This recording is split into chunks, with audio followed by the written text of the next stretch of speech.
A primavera está a chegar e com ela novos ritmos de leitura. Leia artigos de opinião e receba acesso antecipado a todos os episódios de Podcast Plus. Acompanhe a atualidade ao minuto.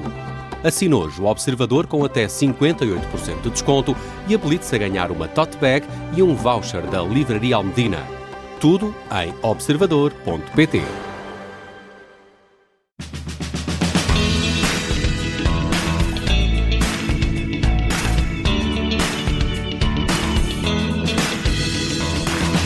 Um casal está feliz a celebrar as bodas de prata num jantar íntimo, num sítio especial, quando recebe uma chamada. É a filha, em pânico. Um homem armado e encapuzado está a tentar entrar em casa, uma moradia grande e moderna, isolada na serra. É com esta cena de abertura que ficamos presos logo desde a primeira linha. Quer saber mais? É já depois de amanhã, sábado, que é lançado na Póvoa de Varzim o livro Sem Perdão, um thriller policial de um novo autor, o poveiro André Neves Braga. Este engenheiro informático que trabalha no Dubai pertence a uma nova geração de autores policiais como Miguel Dalto, Lourenço Seroia ou Rui Miguel Pinto, estes últimos também descobertos pela Porta Editora. Já foi jardineiro, quase morreu afogado, esteve hospitalizado sem esperança nas Maldivas, um dia no México fez quase 1000 km de carro. É um líder nato e pai de 2 filhas que ama acima de tudo. Olá André, e bem-ajas por ter aceitado este meu convite. Bem-vindo à Rádio Observador. É um grande prazer estar a falar contigo. Bem-vindo. Olá, João Paulo. E obrigado por teres vindo do propósito do... Não é de Braga, porque o André Braga foi para Braga, não foi? Foi, é a piada fácil. Mas agora estavas no Porto. Estava no Porto, isso não foi rapidinho. Obrigado por teres vindo e vais ver que vai valer a pena. No fundo, começas pelo topo de carreira com esta entrevista. Olha, tu és poveiro, portanto, Póvoa de Varzim, entre Vila do Conde e Póvoa de Varzim, nas belíssimas cidades que tu nasceste ali e fizeste ali a tua vida, junto ao mar que já tinha uma vez custando a vida, não ali, mas em Vila Nova de Cerveira. Foi em Vila Nova de Cerveira. Sensivelmente 12, 13 anos. Achava que era mais pequenito, tinhas 2 ou 3. Não, já eras adolescente. Era adolescente, já. Morrendo afogado. E já sabia nadar. Em Cerveira. Incrível. Então. Só que nós fazíamos, era tradicional da família, nós estarmos lá todos os domingos, normalmente. Aquilo é uma praia fluvial. Então nós íamos para lá constantemente e aquilo tinha aquela praiazinha fluvial, tinha a proteção, uma corda típica, só que nesse dia estava mais corrente que o normal e eu tive aquelas ideias que os adolescentes têm mirabolantes de me colocar em cima de um insuflável e deixei-me ir meio a dormir. E quando dei por mim segurei-me à corda no último e senti que não tinha força. Deixei-me cair do insuflável e não tinha força para voltar. Tentei e amarrava-me à corda. Tínhamos no Salvador na altura que não teve coragem de se atirar à água. Então. Eu reparava e via o meu pai já branco e atirar-se à água. Ninguém veio, nem no Salvador. A indicação que o meu pai teve foi: temos que esperar pelo barco ou pela lancha ou o que for. Estavas muito longe da costa? Para mim parecia-me enorme. Sim, claro. Não é? Obviamente tinha 12, 13 anos. Sim, claro. Mas diria que, não sei, 30, 40 metros, uma piscina olímpica. Okay? Mas com uma corrente muito forte. Sim. O meu pai, sempre foi nadador de Salvador, na altura da parte militar, sempre foi um bom nadador, nadou também. Desancou o nadador de Salvador, o verdadeiro. Exatamente, foi ele. Pronto. E na altura o que ele me disse foi, e isso, acaba por estar no livro em homenagem, porque o que ele me disse, as palavras estão marcadas, que foi: vais nadar com a tua força toda, porque o pai não te vai deixar ir para longe. E eu só ouvia: nada André, nada, e cheguei à margem. E foi dos momentos mais assustadores que eu tive e achei que era crucial e acho que era obrigatório da minha parte colocar essa homenagem no livro com personagens que não eu. Exatamente. Está neste do Sem Perdão, então. Está neste do Sem Perdão, que faz parte de uma história passada que as personagens contam e era a forma mais correta de homenagear. Não ficaste com nenhum trauma do mar, das ondas, da água? Não, porque como tu disseste inicialmente, eu nasci ali em Póvoa de Varzim, vivi em Vila do Conde, são 30 km de praia. Exato. Eu cresci dentro da praia. Uma frente toda unida, exatamente. Sim, meus pais viviam a 500 metros da praia. Era constante, por isso nunca ganhei, mas foi traumático, tanto é que me lembro bem disso. Bolas. E bonito teres incluído essa cena, um bocadinho modificada, mas pronto, está no livro, com esta homenagem ao teu pai, que merece. Eres bom leitor, lias muito em casa, tinhas livros? Eu lia e comecei a ler, não pelo meu pai, que infelizmente não é um bom leitor, mas a minha mãe sempre foi, não uma ávida leitora, mas sempre foi boa leitora. Ela tinha, eu lembro perfeitamente, eu ter 7, 8 anos, ela tinha uma coleção enorme, que eu não me lembro que marca marca era, mas 30 ou 40 livros pequenos, e contavam muitas histórias. Havia com clássicos, com histórias famosas. Sim. Que era a personagem principal a ter um burro, e o burro era inteligente e falava. E eu comecei a ganhar esse hábito de leitura por ela, porque ela tinha tudo aquilo na cabeceira da cama, e eu então comecei a ler, e eu pensei, ok, se isto não me parece assim tão especial e eu gosto de ler, vou começar a explorar. E comecei a explorar outros livros e comecei a gostar, até que me virei para os nórdicos e comecei a perceber, ok, porque eu li muito Paulo Coelho quando era miúdo também, mas depois percebi que rapidamente eu gostava, era de thrillers, era de ação, era de crime. Podemos ter o romance pelo meio, mas não é o meu registro que eu gosto. Eu gosto mais deste suspense, fazer, lá está, o leitor virar a página e o coração palpitar. Exatamente. E pronto, e virei-me mais para os nórdicos. Tu tens uma ligação muito especial também à Armação de Pera, porque passavas lá as férias em família, sim, com avós e primos e tudo. Avós não, mas sim, primos, tios.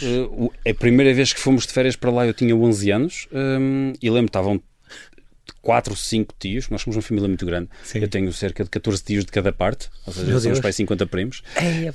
Eu também. De lado a lado. Por acaso também tenho 50 tal primos. E é ótimo, férias com ótimo, primos. É ótimo. E nessa altura fomos e éramos bastantes mesmo, bastantes.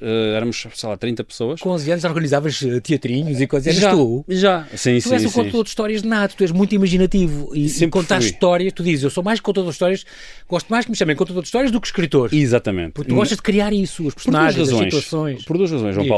Porque primeira, porque eu considero uma pessoa criativa e sempre fui muito imaginativo desde criança, e porque também respeito demasiado escritores. Quem faz disso vida, como o Walter Ugumem, como os Saramagos, e eu ainda estou a dar os primeiros passos. Exatamente.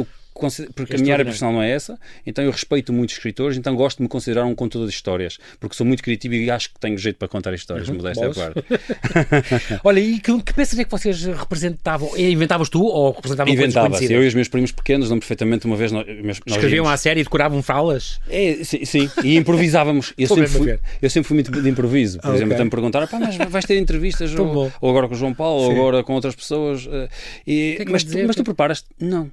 Porque eu acho que não é natural. Claro. Então eu deixo para o momento e saio. Porque estamos a falar do meu livro, estamos a falar de mim, porque pronto. Com 13 ou 14 anos comecei a inventar histórias e dizes tu mais à séria. Sempre foste muito imaginativo, passavas horas a inventar histórias na cabeça. Sim. Tu escrevias essas histórias desde adolescente, tens coisas na gaveta? Tenho. Não completas, era muito difícil para mim na altura, mas tinha pequenos contos, pequenas coisas, e depois é muito engraçado, que os meus pais ainda hoje em dia dizem à minha atual esposa que ele sempre foi muito caseiro. É um termo que se usa, pelo menos aqui no Norte, que ele ficava sempre em casa, gostava de ficar em casa. Mesmo com lado usa, eu, em vez de estar com muitos amigos, eu estava em casa. Eu sozinho, eu era capaz de estar 4, 5 horas com 8, 9, 7 anos, a brincar como se tivesse 20 amigos ao meu lado. Eu criava as histórias todas, os mundos imaginários, eu gosto de ficção científica, eu imaginava tudo. E sempre foi muito fácil. Aliás, nós mesmo na rua, com amigos, 10, 15 amigos, nós chegámos a fazer histórias criadas por mim. Incrível. E cada um representava a sua personagem. Fantástico. Tiveste bons professores de português, André? Ou nem por isso? Nem. Tu estavas, aliás, no curso profissional, não era de informática? Sim. Eu sempre fui mais virado para a tecnologia e muito mais virado para algo de lógica. Ainda hoje tive essa conversa até com os colegas que estava a falar com eles, que eu fugi sempre da parte de decorar. Porque eu não sou bom a decorar. Eu sou muito improviso e sou muito de lógica. Ou seja, para eu dominar algo eu preciso de compreender. Se eu compreender, podes mudar o problema, eu vou chegar à solução. A minha área de programação é muito por aí. Então devias gostar de física e tu não gostavas de física. E eu não gostava de física. Eu adorava física. Isso é que foi engenharia, não? Não, eu adorava a parte mesmo de matemáticas. Mas tu tiraste engenharia informática, devias ter. E tive física. Mas custou-me muito. Porque acho que quando não se faz com lógica e não sei o quê. É lógica, mas eu estava tão apaixonado pela programação. Não é? Pela programação, que eu perdia-me tanto na programação que para entender a teoria das molas e depois calcular integrais, e sem alongar muito, em física ainda era pior que calcular em matemática, não me apaixonou. Tu depois da escola profissional da parte informática que tiveste, tiveste uma década praticamente sem estudar. E depois é que voltaste às aulas já depois, aos 26 anos, voltaste ao curso à noite, na Póvoa, não sei o quê. O que é que fizeste nessa década? Nada, má vida. Tentar perceber o que é que eu queria. Olha, fiz desde trabalhos de segurança, porque andava em ginásio. Não é? Pois, e tu és grande, vê-se. Mas era maior. Eras maior naquela altura? Era mais 10 quilos. A sério? Sim, mas foi uma fase diferente da minha vida. Mas quando foste jardineiro, o meu trabalho foi jardineiro com o meu pai. Que idade tinhas? Eras pequenito. Aí sim, comecei com 14, 15, depois quando parei de estudar aos 17, não quis estudar, fui trabalhar um ano com ele. Para o ajudar e para eu perceber se eu gostava daquilo. Mas era parte de jardins, era com ele? Sim, porque ele construiu. Aliás, o McDonald's de Vila do Conde foi criado e é mantido por ele ainda agora. Mas tu disseste, odiei, amei e odiei. É, porque eu gostava da piada de cortar o jardim, odiava a parte de limpar. Ok. Porque nem todos os jardineiros fazem isso.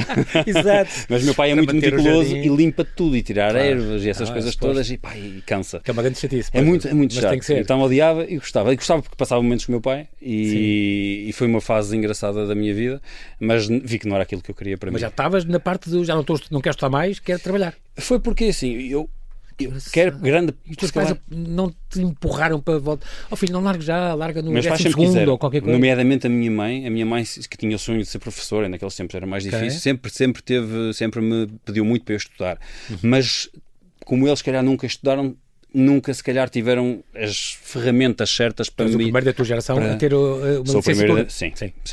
Mesmo a minha irmã não estudou, optou por outros caminhos.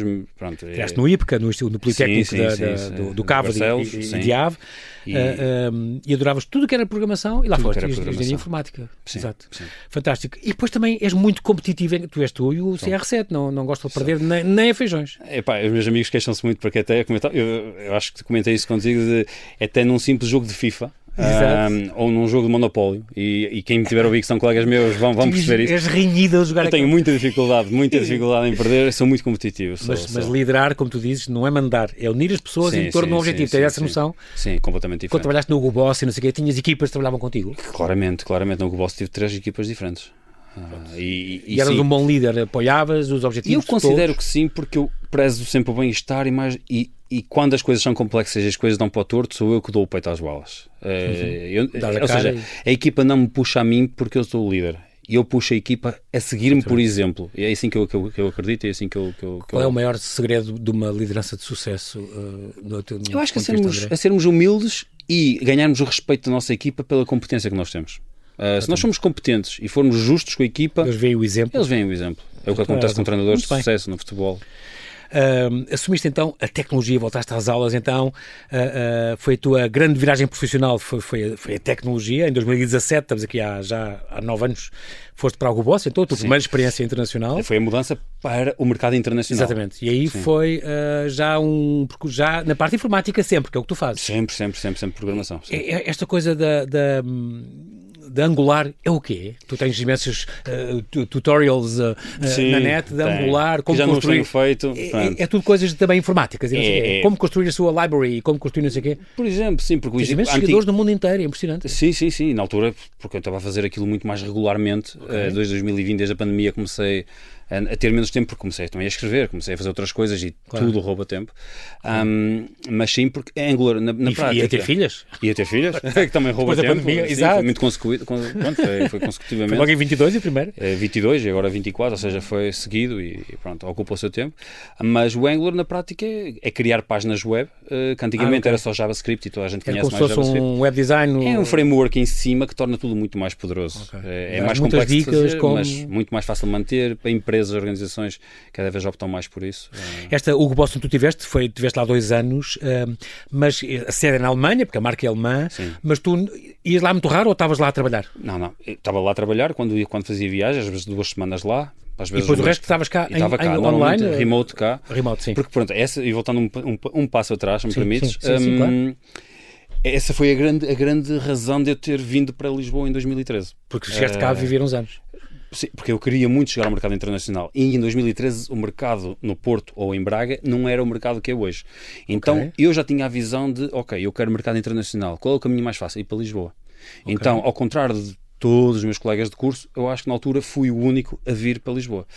E eu já tinha esta visão de 2017, que era chegar ao mercado internacional. Mas porquê é que, por exemplo, a TMG trabalha com a Porsche, com não sei o quê, com imensas empresas de todo o mundo, como outras mas fazem aqui em Braga, ao pé de ti, exatamente. Certo. Mas que eu até conheço fábricas que fazem cá, para marcas de renome extraordinárias no mundo inteiro. Sim. Mas é cá. Sim.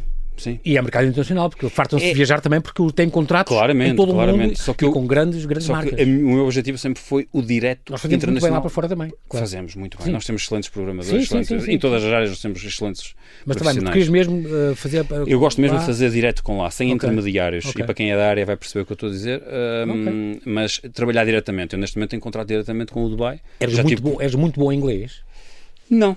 Aprendeste? Não, aprendi. Nomeadamente, eu quando chego a Lisboa, eu percebia inglês, falava inglês, mas aquele inglês difícil, sim. Muito vocabulário muito curto, escrita muito fraca.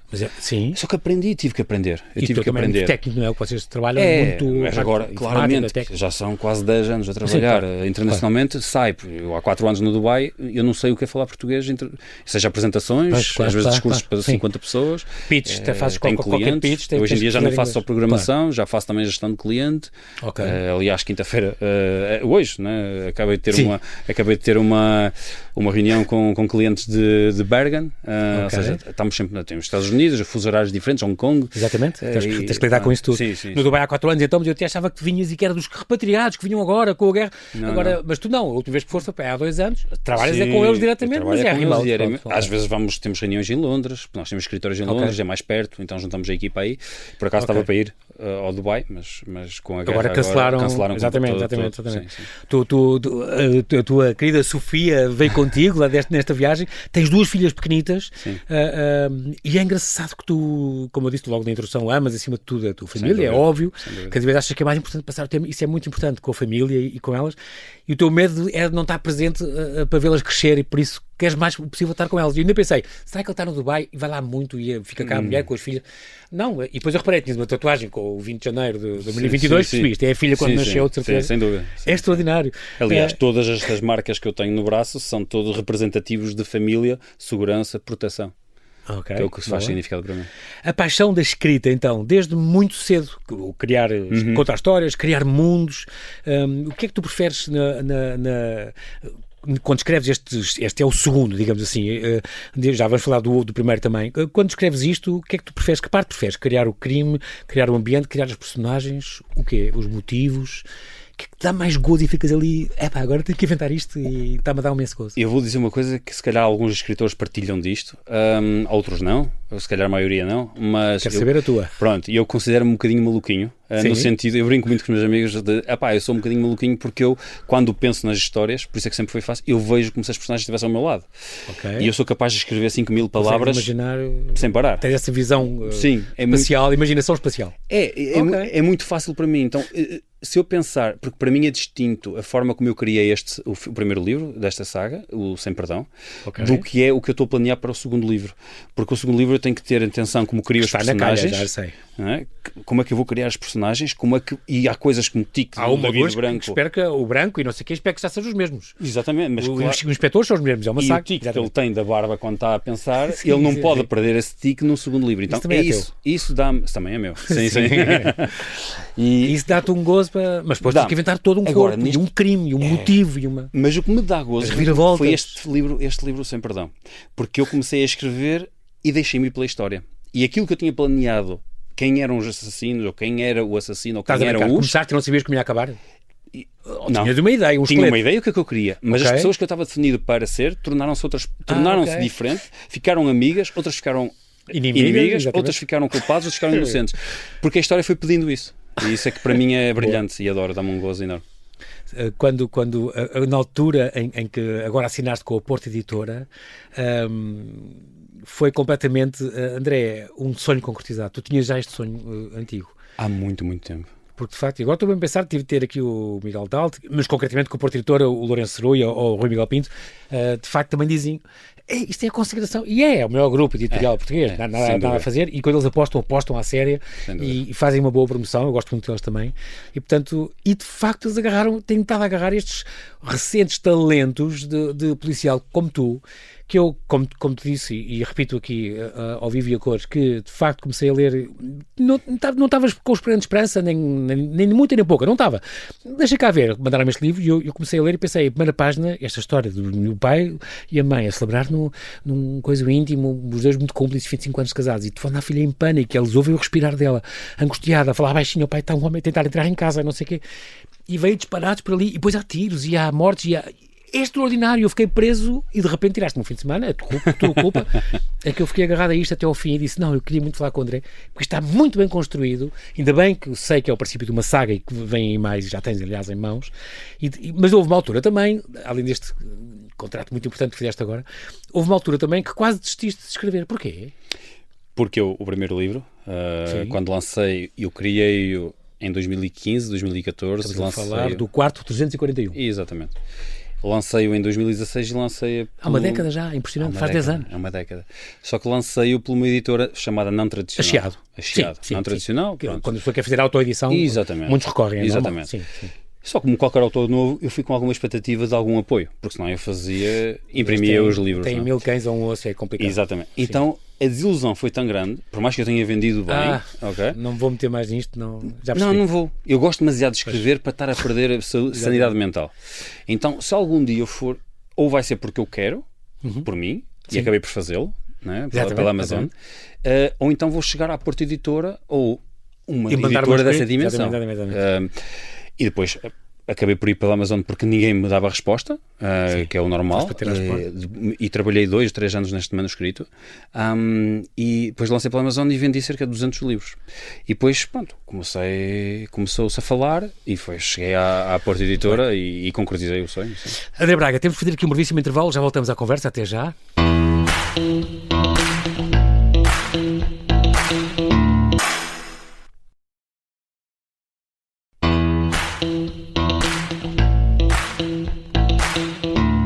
Estamos a conversar com o André Braga, ele é um engenheiro informático poveiro, a trabalhar no Dubai, lança-se na escrita de thrillers policiais pelas mãos da Porta Editora, com este Sem Perdão, que vai ser lançado sábado, na sua terra natal, na Póvoa do Varzim. Já vamos falar disso. Para já, quer saber um bocadinho o teu género, a tua paixão da escrita, que sabemos que como é que te agarrou depois a Porta Editora, e muito bem. Porque o thriller policial porque é o que tu gostas de ler e de ver? Sem dúvida. Por isso vou escrever isto. É isto que eu gosto, é isto que eu quero ler. Porque eu acho que não consegues fazer bem se tu não fores apaixonado pelo que fazes. Sim, pelo tema. É a minha filosofia. Muito bem, acho que sim. E também gostas de passar mensagens, é engraçado. Gosto. Aqui, a mensagem deste livro seria um bocadinho o quê? A vingança, a coisa? É que tu mexes muito com a psicologia das pessoas. Sim, é o que eu mais gosto de fazer. Acho que surpreendes, porque a pessoa acha que vai acontecer isto. Depois não é aquilo que aconteceu e ao contrário, eu sou sim. Onde é que ele me está a levar? E o inspetor está confuso, o leitor está confuso e toda a gente está confusa. Eu acho que a principal mensagem é aquilo que eu tento passar para as pessoas mais próximas de mim no dia-a-dia. É vida um conjunto de escolhas. E o que nós decidimos hoje vai-nos dar um resultado positivo ou negativo. Completamente. E eu estar aqui hoje contigo foram escolhas que eu fiz no passado. E depois também és muito realista a escrever. E nós ficamos a pensar que isto podia acontecer connosco. Esse para mim é o principal... Estes diálogos são muito naturais, tu fazes uns diálogos muito bons e muito repentinos e muito naturais, e aquilo, e eu penso, isto podia ser eu responderia assim e isto podia acontecer comigo, o que é um bocado tramado, não é? Porque... acho que o que me custou mais foi a personagem que tem vocabulário de rua, porque não é um vocabulário que eu tenha, então eu tive que estudar bastante e perceber como deveria passar esse realismo, e acho que acabou por ter um resultado muito bom. Mas os diálogos é o que eu mais gosto de escrever, mais do que narração. As tuas viagens também, tu tens um mundo, e isso é importante para poderes escrever estas coisas, obviamente. Estava a pensar nas viagens que tu fizeste, por exemplo, como tu dizes, o dinheiro volta, o tempo não, e por isso a questão das filhas, já falámos disso, a importância da família, e nada te fica à frente delas, da tua família, o que é muito bom, pais e amigos, é óbvio que tu vives muito esta ligação. O Dubai é ótimo, as viagens que lá fizeste algumas vezes, as Maldivas, imagino o Lua de Mel, ou uma coisa assim que tu tenhas estado. Não. Foi só passeio ou só... Onde é que estas Maldivas que viveste uma situação complicada em que te hospitalizaram? Foi complicado e foi no último dia, tinha voo para apanhar, e porque eu fazia muito snorkeling, e depois fiquei com o ouvido, o lado direito completamente entupido, e a pressão em termos de avião depois era muito perigoso, podia rebentar alguma coisa, então eu vou para o hospital, algum otorrino vai-me ver isto e vai ver o que é que eu tenho, ou limpar ou qualquer coisa. Exatamente. Eu tive 3 horas ou 4 horas numa maca. De cama. 3 ou 4 médicos diferentes sempre a vir lá. E eu perguntava sempre, e depois já não era difícil, porque nem sempre o inglês deles também é bom. Sim. Mas lá nos conseguimos entender. E depois, ao fim de 3 ou 4 horas, olha, tem alta. I'm sorry. Tem alta? Mas como assim? Não fizeram Estou nada. exatamente igual. Exato. Pois, mas o único médico que tem mais competência nisso apanhou o avião para outra ilha e está de férias. Só volta segunda. Mas eu tenho um avião para apanhar para Portugal. Amanhã, agora. exatamente. Não, hoje. Era 3 horas depois. Pois. Eu estava ali no Depois limite. foste assim, foste com... Porque Malé é muito pequeno. Então eu apanhei um táxi ali do aeroporto para o hospital, que aquilo é muito pequeno. Olha, mas portanto vieste assim com o perigo daquilo... E vim Não tinhas um na tampão, loucura. nem nada que pudesses para melhorar? Não. Bolas, susto. Foi na loucura. Sim. Olha, e também esta coisa do México, tu andaste quase 1000 km de carro num dia. Mas porquê? Porque perdeste o avião? Porque eu sou muito curioso. Sim. E Quem diz México é o quê? Cancún ou é foi Cidade Riviera do Maia. México? A Riviera Maia, sim. Sim. Okay. Só que... Pizza e aquelas terras, exatamente. sim, fabulosas. Só que uma coisa é nós irmos numa excursão e temos que respeitar tudo. Claro. E eu gosto de explorar para mim. Por isso portanto, que chegas, alugas um carro e lá vais tu. a minha ideia foi, ok, então vou alugar um carro, o gasóleo é barato, Sim.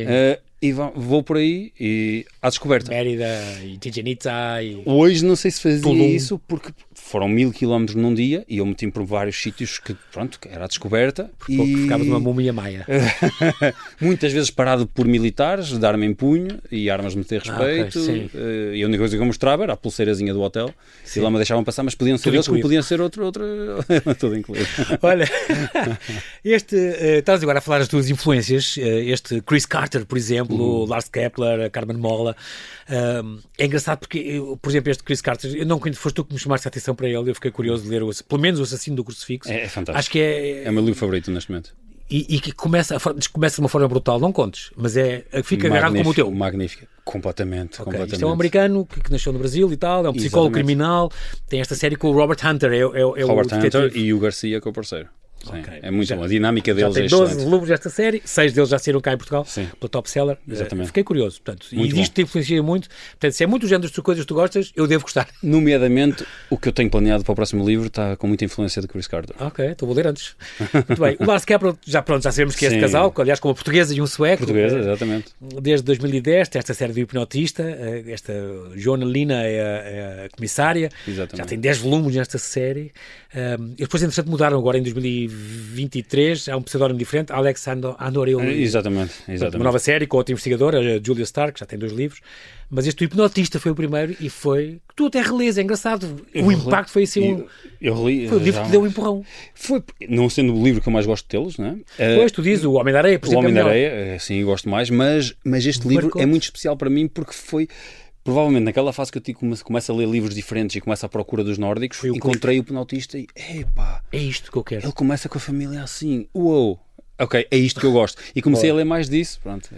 Carmen Mola também por acaso conheço, Sim. e tu como outro, o Lars Kepler é um casal, a Carmen Mola são 3 autores, 3 são espanhóis. 3, sim, exatamente. Aí tem esta inspetora Helena Blanco, já desde 2021, já saíram 3 volumes, thrillers ultraviolentos de crime espanhol, e tem esta noiva cigana, não é? Que é Noiva Cigana, sim, ficamos aqui sim, com muito estas bom, dicas muito boas bom. de leitura, muito violento e imprevisível também. Sim, eu nomeadamente, Tem um bocadinho a ver mesmo em contigo. cinema, eu gosto muito de cinema espanhol.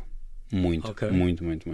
Mas isso que não é o Almodóvar, é outro género de filmes. Sim, e... sim, thrillers também, eles têm thrillers muito bons. E que há um que, não vou lembrar o nome, mas é com aquele famoso ator espanhol, que é aquele do, não é Perdidamente, mas é não sei o que, é só uma palavra, que é fabulosa a história daquele, um homem que é acusado, que atropelaram uma amiga. Sim, e exatamente. quando no fim exatamente. é uma Sim, atriz, sim, a sim, juíza sim. que vai ter com a advogada. É extraordinário esse E filme. esse é dos filmes mais Não inteligentes me que eu já lembro, vi. mas a história é Agora das não me melhores que eu lembro. também conheço. Mas não me lembro. Sim. Com aquele ator famoso que entra em todos. Sim. Mas também gostas do Alex Michaelidis, por exemplo, A Paciente Silenciosa, por exemplo, que já foi sim, adaptado ao gostei, cinema, achei e tal. interessante, não do topo, mas achei interessante. É um mas anglo-cipriota que escreve guionista. os próximos já não apreciei tanto. Ok. Pronto, então. E a Ruth Ware, por exemplo, esta britânica também, do Casal Perfeito, Sim, a sim, mulher do sim. apartamento, do Camarote 10. Que tem- até virou filme na Netflix. Sim. Exatamente. Thomas Harris é outro que tu falas também, Silêncio dos Inocentes, e este também Sim, tem uma sim. saga, ali 2 ou 3 deles são todos fabulosos. Sim, Estes são, Hannibal Lecters são maravilhosos, Sem dúvida. como claro, o Silêncio dos Inocentes. E também mencionaste um que é um dos meus livros preferidos, o Ensaio sobre a Cegueira, que engraçado, do Saramago, por esta crueza implacável. É a parte que mais toca na humanidade. A fragilidade sem dúvida alguma. É extraordinário sem dúvida por causa alguma. disso. E depois, não sei se viste o filme também depois. Sim. Eu acho extraordinário. É de facto uma história... Porque é verdade, umas referências, é onde o ser humano consegue ir na sua fragilidade. Exatamente. E faz pensar muito. Faz muito. Dei eu uma entrevista onde fui entrevistado e que falava num dos meus preferidos, que era este, porque me perturbou imenso. Mexeu imenso comigo. Pensei, nós conseguimos fazer isto. Conseguimos, é horrível, mas é verdade. É verdade. É extraordinário. Muito bem, o quarto 341, até te mandei uma mensagem, por favor, arranja-me este livro, eu quero ver o teu primeiro, foi o primeiríssimo, a autoedição tua, já tem uma década, portanto, mas aqui fica o recado à Porta Editora, que é óbvio que eles vão pegar, foi uma tua edição, plagiado, mas é óbvio que a Porta Editora nunca te falou nisto, de querer reeditar este teu, mesmo que seja retocado, que acho que estás a retocar, ou poderias retocar. Gostaria de retocar, sendo sincero, mas que acho que também é uma história extraordinária e que não é igual a esta. Não, é diferente, não é tão policial. Este eu considero um thriller psicológico, mas barra policial, porque temos a vertente dos inspectores, mas no 4341 já é uma vertente que os inspectores são secundários. É a vertente mesmo da família, o que ela passa e o porquê, e mais uma vez, este Diogo, das escolhas. Exatamente, são as escolhas que sucesso, que é uma família ótima, uma coisa ótima, uma casa ótima, tudo muito bom, até quando dia faz uma viagem de negócios a Nova Iorque. E qualquer coisa acontece que então fica preso numa história que tem traição, crime, perseguição, suspense. Portanto, é o ritmo muito bom. Demoraste para aí um ano a escrever, mas também, sim. Mas aqui esse livro eu adoraria fazer isso, mas teria que retocar com aquilo que eu hoje em dia gosto de fazer. Dar mais maturidade ao livro. Mas a história em si não mudaria. Ficaria melhor? Ficaria muito então melhor. Ficamos à espera. Porta Editora, se me está a ouvir. Não, a sério, fiquei muito curioso. Agora, este Sem Perdão, então, que saiu já este ano, tu já tinhas escrito há um tempo, aliás, já tinhas uma edição prévia, também tinhas feito tu, não é? Sim. Uma capa também gira, mas eu devo dizer que aqui o André Cardoso, este designer, está brilhante esta capa. Não era má a tua, também gostei da tua, foi feita por mim. De encapuçado aí para aquela moradia, também está gira.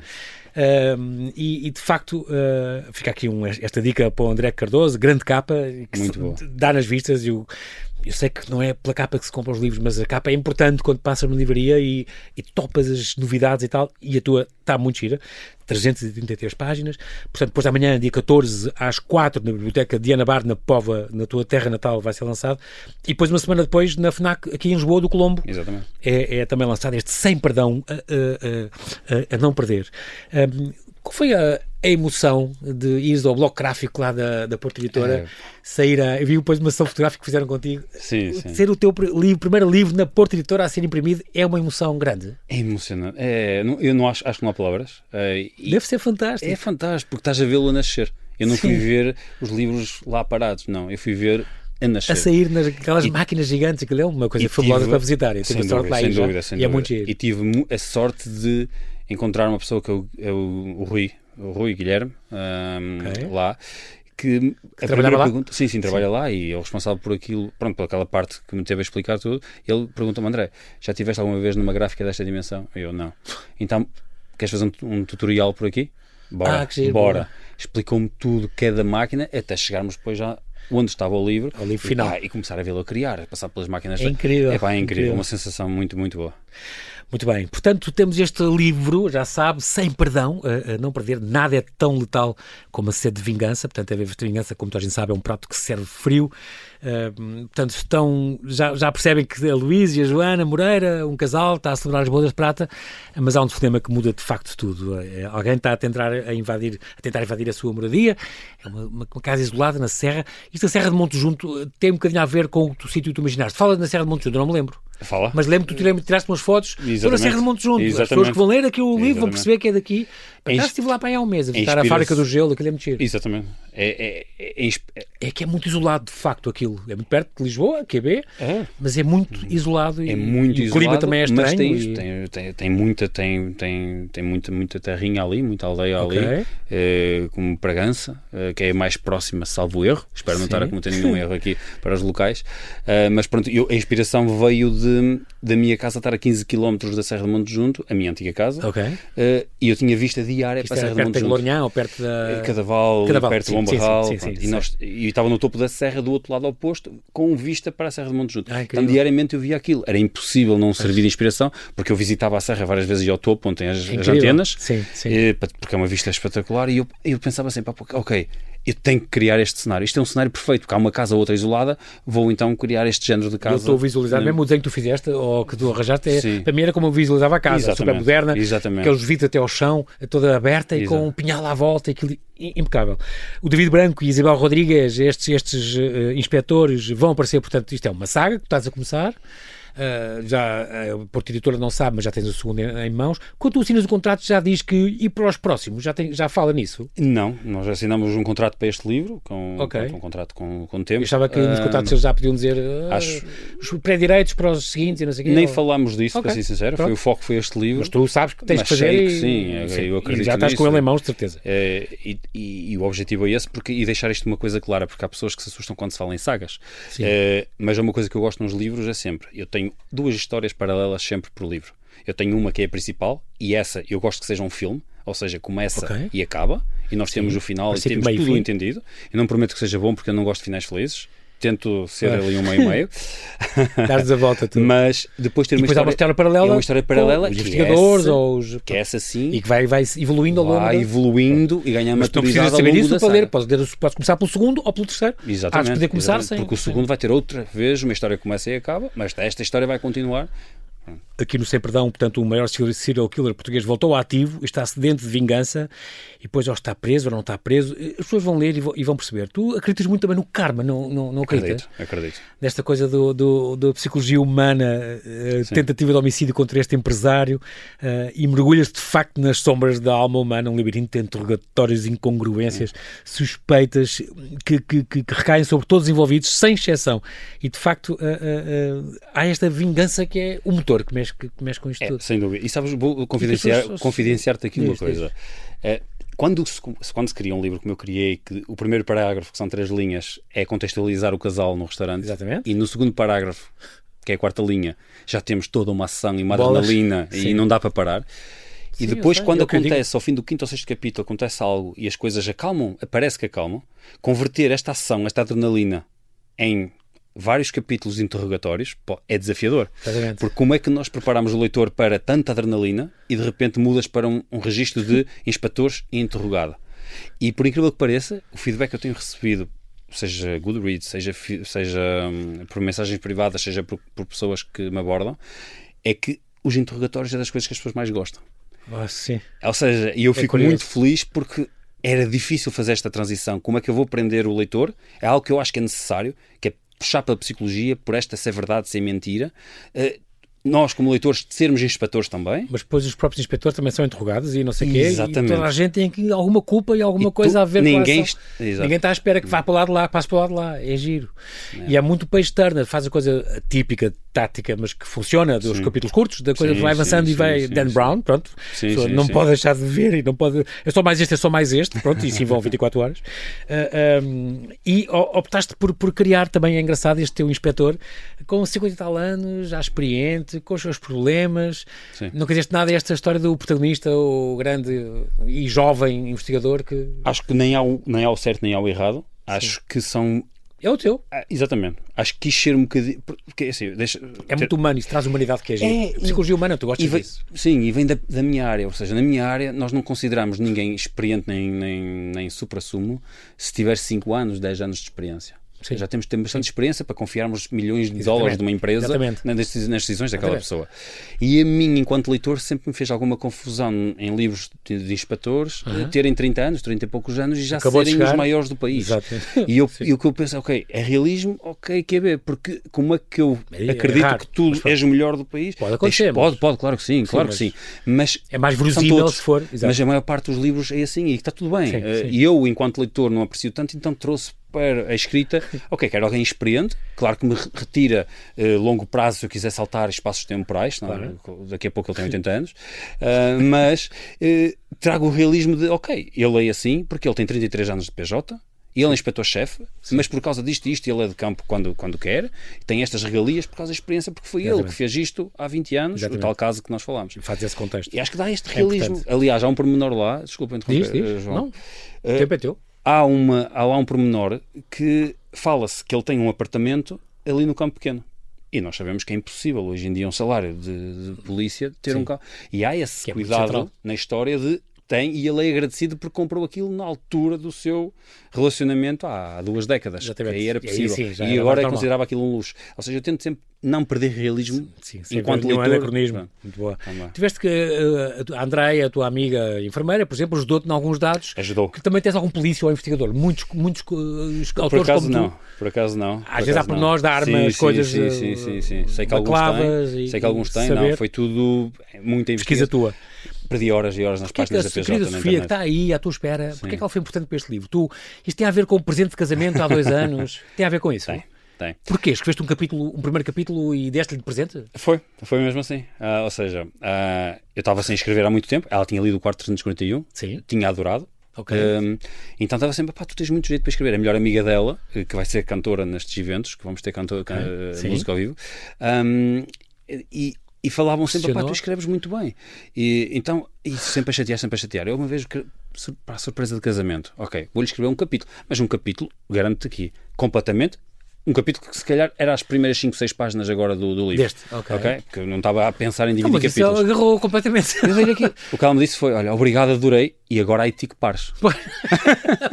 Presente envenenado. Agora tens que, nem que seja para mim, eu aí... Já percebi. Porque aquela, tu dizes mesmo, a Sofia foi mesmo importante para eu escrever este livro. Vão perceber porque. E é a primeira crítica. É a primeira crítica. Tens este sonho de adaptarem o livro um dia a uma série. Tu é muito cinematográfico a escrever. Gostavas de ver isso? Adorava. Numa série ou não? Sim. Aliás, num filme. Isto é uma confidência, mas eu tenho uma pessoa que poderá até um dia pegar nisto. Que tem interesse. E transformá-lo numa série, uma coisa? Mas é internacional. É uma pessoa que faz filmes. Agarra-te a isso, não deixes fugir. Não te sangues com ela. Para não haver vinganças nenhuma. Muito bem. E se calhar internacionalizar um dia, estás no primeiro. Pronto. Primeiro entre aspas. Mas pronto. E se calhar lá para fora, um dia vais lá fora e como tu dizes, estou eu no Instagram. Sou eu a entrar na Feira do Livro do Porto. Para o ano estou cá como autor. Exatamente. Para o ano vou estar lá a assinar livros. E acho que faz muito bem. Já tens então o próximo a nascer. A tua ideia é mais ou menos um por ano? Eu gostava. E gostavas de fazer isto um dia, dedicar-te a isto a 100%? Gostava. Viver disto? Eu gosto muito da minha área, mas é uma área também muito desgastante e quanto mais idade vamos tendo, mais desgastante é porque não temos tanta paciência para tanto código e tanta responsabilidade. Gostava de um dia, porque eu adoro escrever, mas eu sei que é uma coisa difícil, mas gostava de um dia ou estar confortável financeiramente ao ponto, se eu ganhar aqui um bocadinho com os livros, é suficiente para eu ser feliz. E pronto. E dedicar-me àquilo que é importante para mim, os meus pilares, que é a minha mulher e as minhas filhas. E as 2 miúdas. Muito bem.